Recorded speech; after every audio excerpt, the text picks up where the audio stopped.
मैं तुम्हारे दिल के दरवाजे पर दस्तक दे रहा हूं। मेरी दस्तक हमेशा जोरदार और नाटकीय नहीं होती।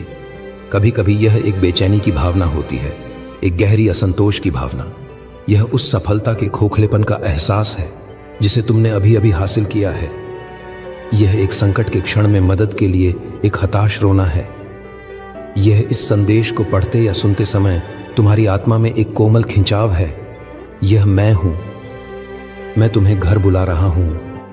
पश्चाताप करो, अपनी दिशा बदलो, उस चौड़े रास्ते से हट जाओ जो तुम्हें अच्छा तो लगता है पर तुम्हें कहीं नहीं ले जा रहा है।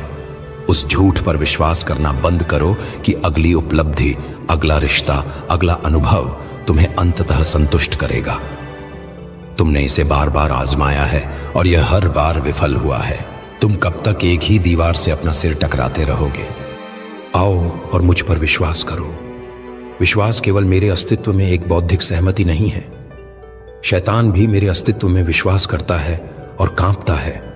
विश्वास का अर्थ है मुझ पर भरोसा करना, अपने पूरे वजन के साथ मुझ पर झुकना, अपने जीवन की बागडोर मेरे हाथों में सौंपना और कहना, प्रभु आप चलाएं, मैं अब और अपनी बुद्धि पर भरोसा नहीं कर सकता।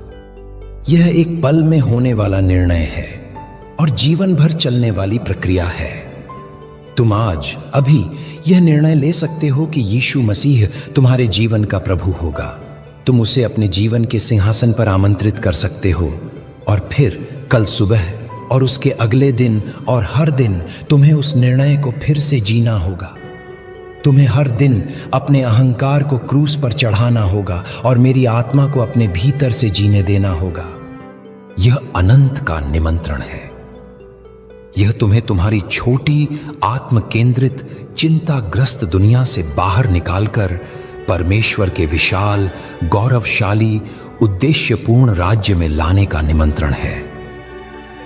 यह तुम्हें आरव के अकेलेपन से निकालकर पिता के घर की संगति में लाने का निमंत्रण है। अंतिम बार मैं तुम्हें उस प्रश्न के साथ छोड़ता हूं। इसे अपने तकिए के नीचे रखो, इसे अपनी मेज पर लिखो, इसे अपने हृदय पर अंकित कर लो। यदि आज रात तुम्हारी आत्मा तुमसे ले ली जाए तो तुम्हारी सारी कमाई, तुम्हारी सारी उपलब्धियां किसके लिए होंगी? सोचो, प्रार्थना करो और सही चुनाव करो, क्योंकि तुम्हारा अनंत काल इस पर निर्भर करता है। उस अंतिम प्रश्न का भारीपन अपनी आत्मा पर महसूस करो। यदि आज रात तुम्हारा अंत हो तो तुम्हारी सांसारिक संपत्ति का क्या होगा?